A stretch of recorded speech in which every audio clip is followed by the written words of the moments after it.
Hello, guys, welcome back. It's me, Willy Wonka. Today, I'm gonna give some updates on my story because I like it. I like to yap about my story. If you don't remember, I'm gonna close the door.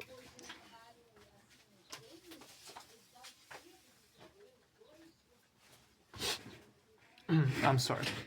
If you remember my story, it's okay. Vipers, Vipers Hood. That story. Okay, so basically, I was having ideas for like some of the mechanics in the dream world, right? So my idea was I did not think this through.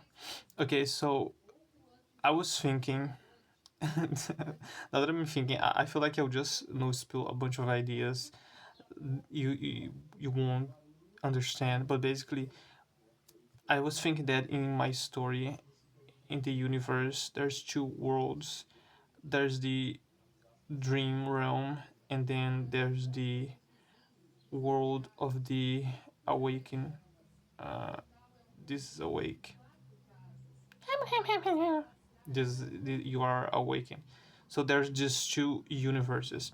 So I was thinking the dream realm. I was thinking that maybe the dream realm is basically where all consciousness comes from. Like every being that has consciousness comes from there. No, that no humans. They come from that. They come from the dream realm, and basically what they do is they come to the awakened world, to live as humans.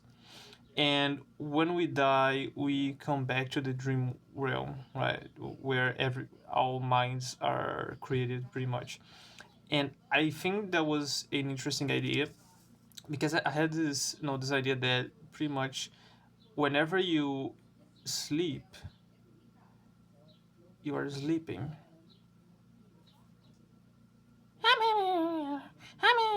You're sleeping, right? That's you sleeping. When you sleep, every basically how it works is whenever your physical body is in a low state of energy or like movement, right? That can be a lot of things, right? Maybe you are sleeping or you passed out or you are in a coma state, right? When your body is in a low state, your mind sort of creates a portal back to the dream realm, right? It comes back, like everyone does that, right? When they sleep, they come back to the dream realm where their minds come from, and then when you wake up, you come back to your body. And why does your mind does that? I was thinking of this idea that the mind always wants to go back to the dream realm, right? It's like where it comes from. So that's why every night, you go back to there, right? Like your maybe your like your mind misses it or some shit like that. So why do you come back, right? I was thinking that in the dream realm, if you stay too long in the dream realm, some things happen, right? You start to lose your memory. You start to lose your memory, like, and that's why when you dream, you don't realize you are in a dream, right? Because the more time you spend in the dream realm, because the in the dream realm everything is always changing and evolving according to your mind, and you as well is changing with the world. Your mind gets very confused, right? So you start to forget things. That's why you don't remember when you sleep that you are sleeping. So you stay there for a few hours, and then your mind comes back to your actual body where you can retain your human memories, right? Your memories. This felt like a class. you retain your I'm pretty sure you guys won't understand any of this anyways. I think I'm just talking to myself, but either ways. So where was I?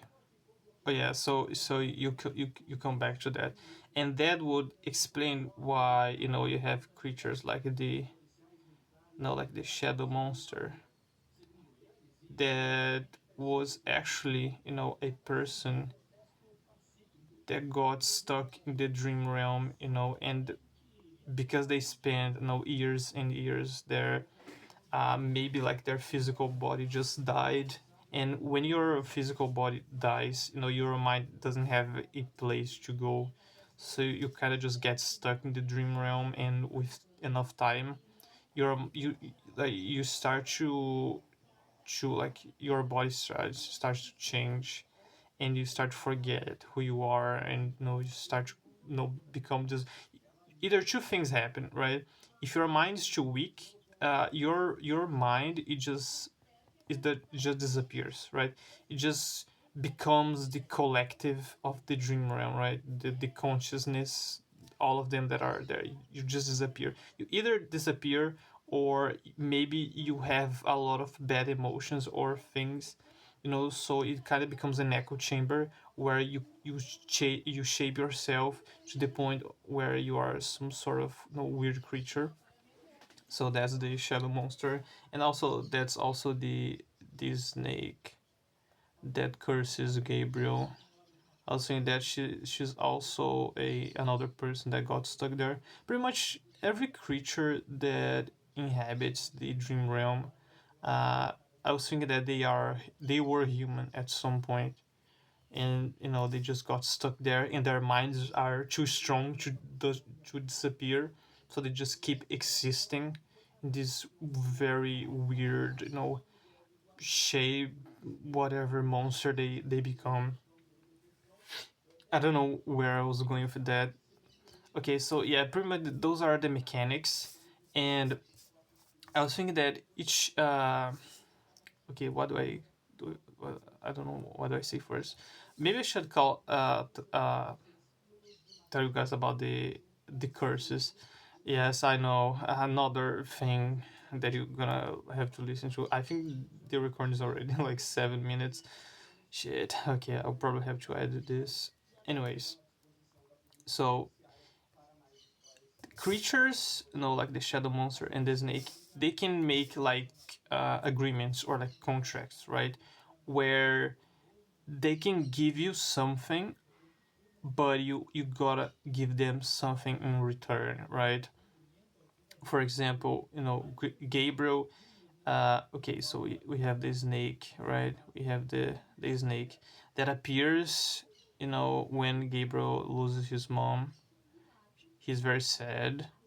So, oh yeah, yeah, I forgot to tell, right? Uh, yeah, I had to explain the portal. Okay, so why does the snake appears to Gabriel when he's sad because of the death of his mother, and why does the shadow monster appears when Julie has depression? I was thinking that every time you have a bad emotion, you sort of create a bridge or a like sort of portal between the world, the awakened world, and the dream realm. Yeah, it create like a bridge between the two worlds. So like creatures that are strong enough, they can hop between one and another, right? Through people that I have inside them. Like people who are sad, they are just a bridge, right? They make a bridge, and creatures that are powerful, they can cross both universes. And I know it's that old thing of all bad feelings, whatever. And I was thinking, okay, why does that, right? Because every time they have some sort of mechanic that involves feelings, they have like, oh, if they have bad feelings, something bad happens. And I was thinking, okay, how can I make this like make sense, right? Have a like in like, okay, so what, like, why exactly bad feelings, right? Why not happy feelings? Or no, what constitutes it as a bad feeling? So I was thinking, it's a very simple solution that those portals are created when you're sad, because what is happening is when you, for example, let's say you are a person and you are feeling very, very sad, you know, your consciousness wants to leave, right? It's like, I imagine this as like if you were in a room that is very loud, right? And maybe there's a lot of spikes. You know, if you were in this room, right, what do you want to do? You want to escape, right? You want to leave, you want to find the door and just no, stinks, just want to survive. So I was thinking that when a human have a bad emotion, they're feeling really, really, really sad. What happens is their consciousness don't want the consciousness don't want to suffer, so they try desperate to come back to the dream realm, right? They want to escape the suffering and pain. So that's why when you are sad or like you are scared, like your mind tries to escape the physical body and just tries to come back like a freaking fucking coward. So I was thinking that's why when people are sad, they create those ways between the two worlds, because the mind just wants to go back. So that's why the snake appears to Gabriel when he's sad, because his mom died, right? He becomes like a bridge, and okay, the deals, right? So basically, yeah, the snake appears, and the snake tells Gabriel that, hey, if you give me your your eyes, you know, if you give me your eyes, right, um I'll give you the ability, I'll give you my eyes, right? I'll give you the snake eyes, the crazy snake eyes that are crazy. And with my cursed eyes, you're gonna be able to not only see creatures and see paranormal things, but you can also have the ability to go into the dream realm even though you are not, your body's not resting, right? You can pretty much just hop in the dream realm whenever you please, or like get inside people's minds. Pretty cool, pretty cool power. And maybe with that power, maybe you can see your mother again, because you know, as I said, the way it works is your mind comes from here, the dream realm. You exist as a human and at some point when you die, your mind just comes back to the dream realm. And that would, you know, and because in the dream realm, you know, you just forget stuff at some point. No, that will explain the cycle, right? It's pretty much just, you know, people, it's a way of reincarnation if you think about it. The minds are created there, they become human, and then they die, the mind goes there, you know, you kind of wanders in the dream realm for a few times, for some time, and then you just, you know, forget about yourself, and at some point you're probably gonna return to the human realm, right? So the snakes say that, hey, you help me, and maybe you can, you know, like have a talk with your mom in the dream dimension or some shit like that. And I think that's very interesting. And I was thinking that it would be really interesting for every girl to like interact with the dream realm like in different ways. You know, for example, you know, Gabriel. Uh, Oh yeah, the markings. Gabriel, he gets a mark. Gets a mark. I think it's like that. Is the snake curse? No, I was thinking that every character is gonna have like a mark, because they all in a way get a contract or like a deal with some sort of creature from the dream realm. But each one of them is gonna be in the different way. So like you have Gabriel.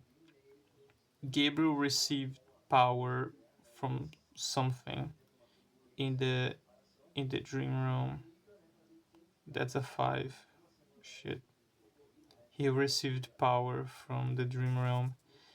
And then you have, am I really gonna explain all of this? I don't think I'm gonna explain all of this. Just bullshit. Okay.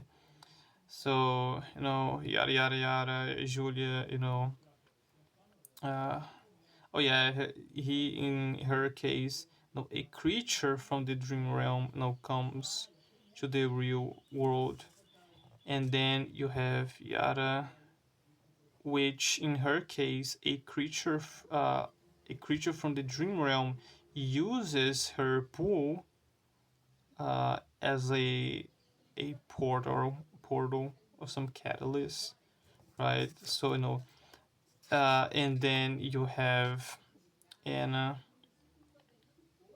Which scene was Anna? I don't fucking remember. But she has one, I swear.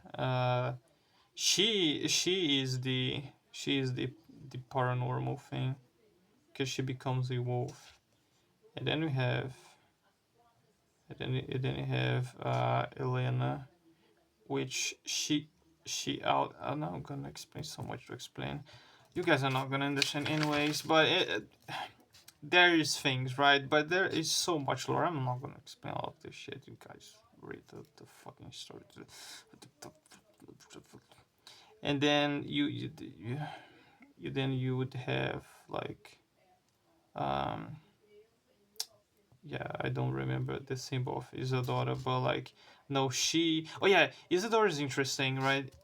Because she is the last chapter, and her basically her deal is she can pretty much daydream, right? She just stays like in a place, right? And if she concentrates, she can access the dream realm. Yeah, nice car. She can access the dream realm just by concentrating, which it's very very interesting because it like showing that some people they have like some different ability, they can interact with the dream realm, like they don't need any sort of assistant like Gabriel had from the snake. They have powerful enough minds, but she doesn't know, right? When she's daydreaming, no, when she goes to her like crystal cave, right? And there's all this world, she thinks it's just her imagination, right? It's just her escape thing.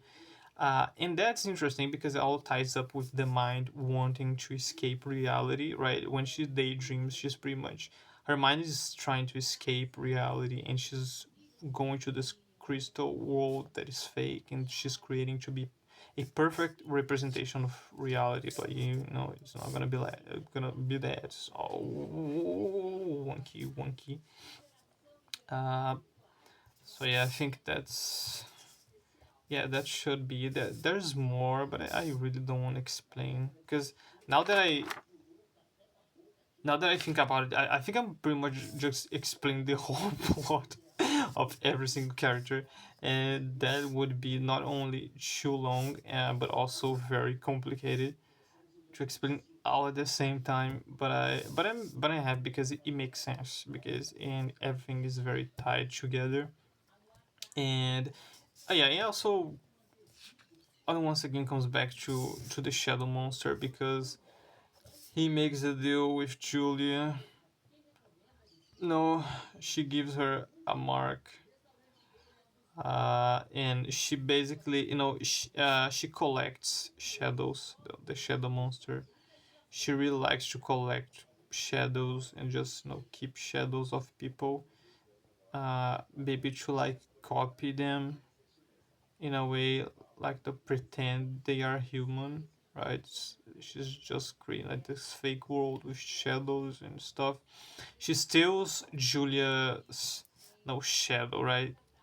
Because she likes shadows, and what Julia gets in return is the shadow monster eats her feelings, right? The bad feelings, right? She says that, hey buddy, I'm gonna eat your bad feelings because I know you're sad. I can smell sadness. I know you are depressed. I can eat all your bad feelings. Hey. Trust me bro, I'm definitely not, not gonna trick you.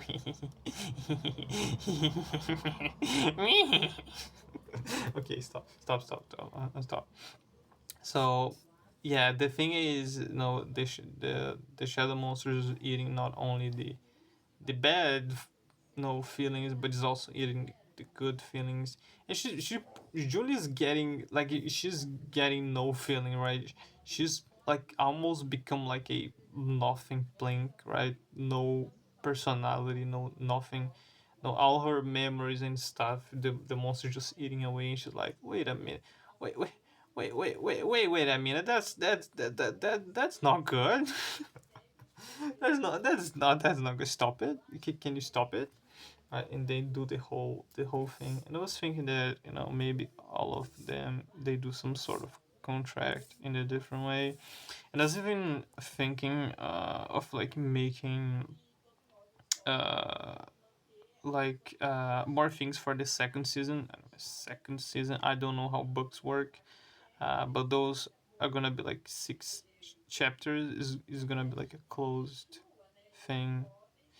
Oh yeah, and last thing is uh I was thinking that if I have a villain at the end that I'll probably have, it's interesting because my in this story the villain has to do something bad, right? It's like it's for example, if the villain is like maybe someone that is trapped in the dream realm and they want to go to the awakened realm, they must cause pain, right? Because to go to, because like imagine if you're a monster living here and you want to go to the real world, you either somehow find like a bajillion people that have very powerful minds that can all somehow think together to bring you to the real world. Foreshadowing. Season 2 foreshadowing.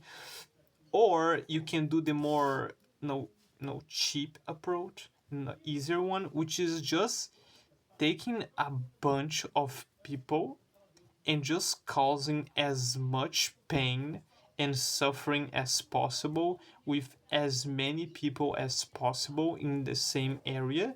And I think I don't even need to explain why this is kind of bad, right? So there's obviously like a conflict of interest, right? If you have a villain that wants you go to the real world, they have like to cause suffering. So like all those minds, so all those minds that are suffering, all at the same time they will try to escape to the dream realm, and just their thought of trying to go back to the dream realm will open a portal, right? A bridge that is strong enough to bring anything that is from there to the real world, right? So that would probably be the plan of the villain, which I don't know who it is at this moment, but whatever. Yeah. So uh no, the people that are powerful. This is gonna be a cult at season 2, right? A bunch of people there, they are powerful. It's also gonna have some some little bit of fake religion, because they all think together. Oh yeah, and I had this scene in my mind that I thought was super cool, where you would have this quote. They would have like a table, and they would have like I don't know, like a Rubik's cube in the middle, and they would be all like surrounding the cube, right? And I would imagine there would be like 100, right, of them surrounding this cube. And and is this code where they take people who are that have strong minds, and what they do is they all together in unison start like praying or something. They start to think about a flower, right? Something simple like a flower. All of them, those people, they start to think about flower, like flower, flower, flower, something like that. And all of their minds together, they are powerful enough that you know not only they can alter the dream realm, but they can make it so the dream realms alters reality itself. So like you have this Rubik's cube, right? There's just a cube that no, they all think together, okay, no, this is a rose, this is a rose, this is a rose, and the cube start to shape and shift and bend in at some point until it becomes a the most closely represent the most average representation of a flower that their minds can think together. And I think that is a very interesting concept, and it kind of hints to the fact that maybe I don't know, who knows, I don't know, right, that the world of the awakened is actually just a huge, very elaborate projection of the dream realm. Like all the consciousness that are inside the dream realm, they are creating the real world, right? And I think that would be interesting. Not only interesting, right, but that would probably point to maybe at some point a god figure or something that is just the collective minds of every single human being that ever exists in every space reality or something that is thinking in unison, and maybe that's like our final form, and maybe actually at the end the dream realm where all consciousness are formed are actually just like one single individual, maybe just like one single guy, like maybe one single god. Me? Yes, you. Yes, you are like a god that pretty much just, from time to time just splits his consciousness into minds to brains that goes to the real world, that it is just actually a dream that he is having. And maybe like that's the final like plot of the whole shit, that all of all of that is just like like the like we think we have the dream dimension, but at the end the real world is just a big ass dream, a fever dream of a god that split itself into a million pieces that are becoming humans, that goes to the real world, that's just the dream that comes back to see.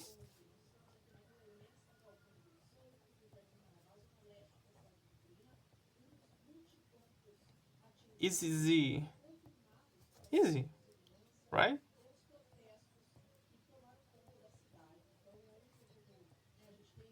Okay, I have to cut this. Bye.